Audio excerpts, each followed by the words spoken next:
Tom Lee's latest prediction for a 4% rally in the S&P 500 within the month of June, like this June, will be tested big time coming tomorrow when we get our non-farms payroll number. I expect we'll move the markets quite a lot. We did get some data today that looks pretty good for your Q2 GDP report. The Atlanta Fed GDP Now tracker is now estimating GDP is running again closer to 3%. Yesterday, this estimate was under 2%. We did get initial jobless claims that came in a little bit higher than expected. We also got the first rate cut from the European Central Bank since 2019. You have Nvidia selling off today and much more that we need to talk about. And to be honest, I'm a little concerned about tomorrow. This could either be really good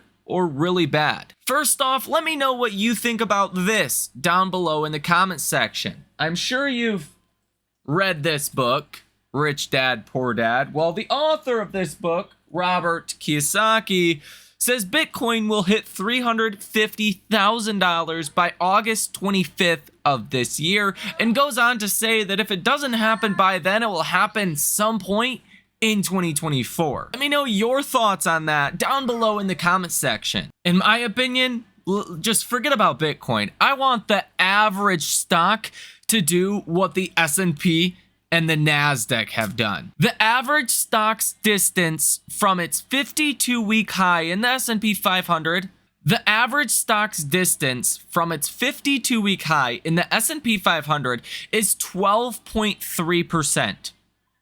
Okay, what about the Russell 2000?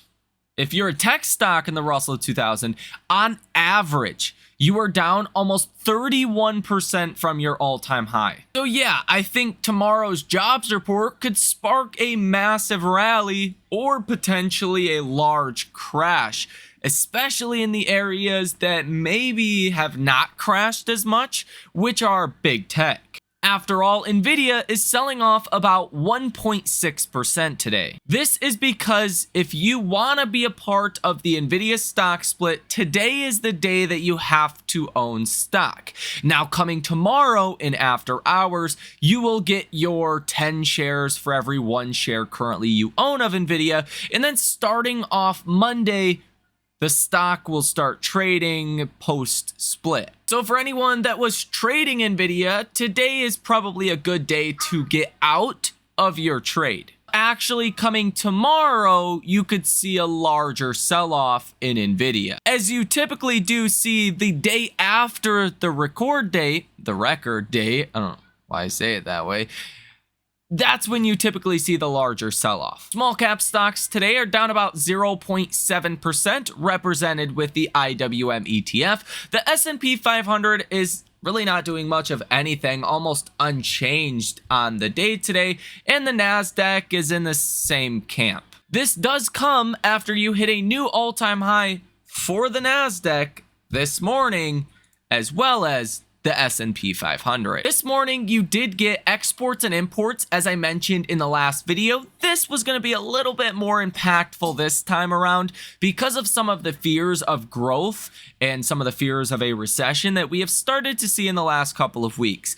Exports came in at 263.7 billion. The estimate was 253 billion, so that was about 10 billion better than estimates. Imports came in at 338.2 billion. The estimate was 324 billion, so almost 20 billion higher than the estimates there. So what did that do? Well, that shot up the Atlanta Fed GDP Now estimate from about 1.9% GDP yesterday to about 2.7% today. We do have a new GDP Now update coming tomorrow, June 7th. This morning, we also did get initial jobless claims that came in about 9,000 higher than expected. At about 229,000, the estimate was 220,000. You can actually see that when these initial jobless claims numbers came out, stocks actually started selling off on that. And as I have explained before, you are no longer in the market like you were in 2022 or 2023,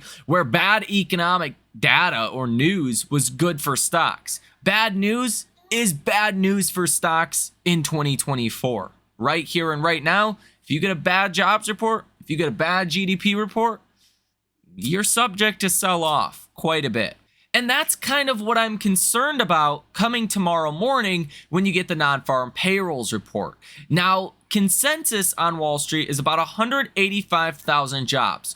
We're very much likely going to miss that to the downside. The question is, how much are we going to miss to the downside? And that's something that I just don't know. Last month, you came in at 175,000 job ads. If you get a big downward revision, then it's not even gonna look as good as we thought. Now, the reason I'm specifically a little nervous about tomorrow's jobs report is because of the ADP employment change and where the jobs were actually created.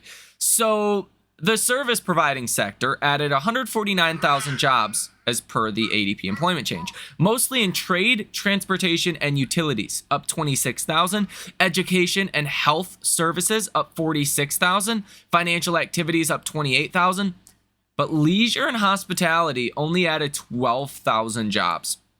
In the non-farms payroll report, leisure and hospitality is usually the number one sector that adds the most jobs. Sometimes it can be government, sometimes it can be healthcare, but a lot of the time over the past 2 years, it's been leisure and hospitality. And that was one of the worst performing sectors on the ADP employment change. That leads me to believe you may come in with a really low number tomorrow. Now, a lot of Wall Street banks have commented on this and said, if we just stay above 120,000 or so, that's probably going to be okay or good news for the markets. But under 120,000 could be bad news. Honestly, judging off of some of the fears we've had about an economic slowdown and or recession coming in the markets within the last couple of weeks, I would argue that anything under like 140,000 job ads is probably going to be seen as negative. We will also be getting the unemployment rate that is expected to stay the same as last month at 3.9%.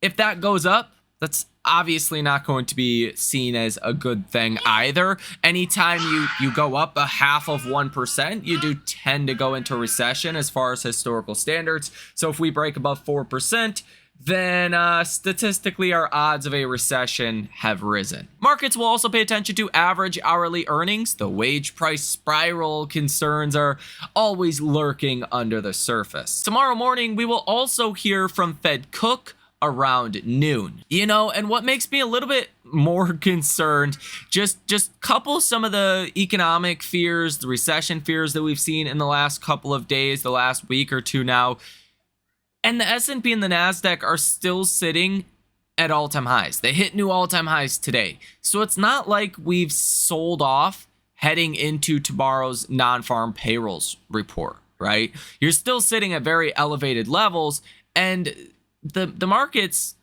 the S&P and the NASDAQ, are still trading as if everything is fine and will be fine.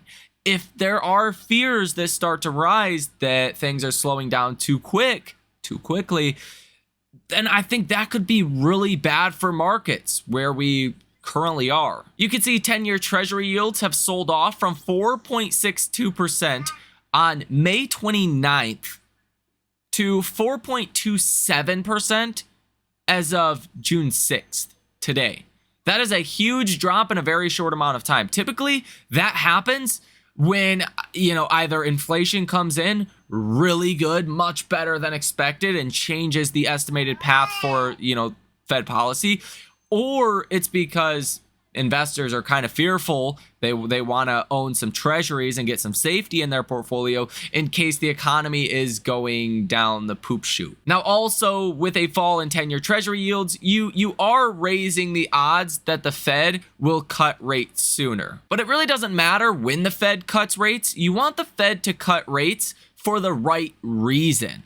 And it seems like the past week or two, markets are starting to expect easier Fed policy, cuts coming sooner, but not for the right reason, but more so for the wrong reason. The wrong reason is weakening in the economy or the labor market. The right reason we would expect rate cuts, the good reason for stocks, would be if inflation was falling and the economy is still doing okay. Which I don't want to scare you guys. I don't want to come off as like a bear here, right? I haven't sold any stock. I'm sitting on pretty low levels of cash. I do have a hedge for tomorrow. That's more of a trade because I think the risk to reward is, looking pretty good for any downside play heading into tomorrow. Couple that with your larger, longer term portfolio, right? You're not just going out and YOLOing for tomorrow. I do think there's a risk though heading into tomorrow. Again, the markets, might be faced with slower economic activity, a bigger weakening in the labor market. Like, just imagine if jobs come in at 100,000 tomorrow. There's going to be quite a degree of panic on Wall Street. Now, that's obviously not my base case expectation. I would say there's probably a 10% chance we come in higher than 180,000 jobs. I would say there's probably a 30% chance we come in line with the estimates around, call it 185 to 175, in that range. I think there's probably a 60% chance or so that we come in, or 50, 60% chance or so, we come in around 150, maybe 140. And there's probably a 10% chance we come in at like 100,000 jobs. So I think there's, about the same chance we come in at 100,000 jobs as 200,000+ jobs. Currently, there is 19.3% odds assigned in the Fed Fund futures market, expecting a rate cut coming July 31st, an 80.5% chance of a continued pause. Tomorrow's jobs report will move these numbers around, I imagine, quite a bit. And also, as I previously mentioned, the ECB lowered interest rates for the first time since 2019. This means that if you are a global investor looking to buy bonds, now the US looks even more attractive. Our bond market looks even more attractive because we have not lowered rates yet. Whereas Canada did yesterday, the ECB did today, and maybe it makes sense to lock in a higher yield before we start cutting rates, because historically central banks tend to move in tandem, right? You tend to get the ECB, not as much the Bank of Japan, not as much China, but at least the ECB, Australia, Canada, developed countries, central banks moving at the same time. So that just means we could see more demand to our bond markets and see 10-year Treasury yields fall, which is, again, kind of what we've been seeing going on. Bank of America said today, bears are looking through the wrong end of the telescope. The market narrative has grown very short-sighted, where recent softness in macro data is cause for alarm. But zoom out, trends are normalizing and are healthy versus long-term history. As Ryan Dietrich points out, June, July, and August are the best 3 months during an election year, where you tend to be positive those 3 months 75% of the time, and on average posting a return of 7.3%. This is looking at historical data from 1928 through 2020. And a little bit of troubling news, maybe there's trouble in paradise. Mark Stevens, the second largest Nvidia shareholder and board member since 2008, just sold $4 million worth of Nvidia, and he's now sold more than $40 million in the last week. Worth mentioning, there's a lot of reasons why someone might sell stock. Divorce, wedding, a marriage, pay bills, buy a boat, doesn't matter. There's a lot of reasons why people can sell stock. It doesn't look great, though, following Nvidia's just parabolic rally. But as Nvidia is down about 2.2% at the time of recording this video, I think it's fair to say we probably get more selling in Nvidia over the next couple of days. That is simply just your, pre-split, post-split trading that you normally see in split stocks. And I will also say something that makes me a little nervous heading into tomorrow is small caps down almost 1% today. Nobody's really front running small caps expecting, great things for tomorrow. And honestly, I don't even know what's going to be good coming with tomorrow's jobs number. Is over 200,000 jobs good? Is 150,000 jobs good? What is the market's going to like? I honestly don't know. It seems like a lose-lose. You either come in too hot and markets don't like that. You come in too low, markets don't like that. Probably consensus around 185,000 jobs would probably be the best case scenario for tomorrow. Now, would a consensus jobs report cause stocks to rally though? I don't know. That's why tomorrow is going to be a crazy day. Let me know what you think about tomorrow and what we should expect down below in the comment section. On your way out, hit the like button as well as subscribe to the channel, especially if you're listening to my voice and made it to the end of this video. You guys have a fantastic rest of your day, and I will see you in the next one.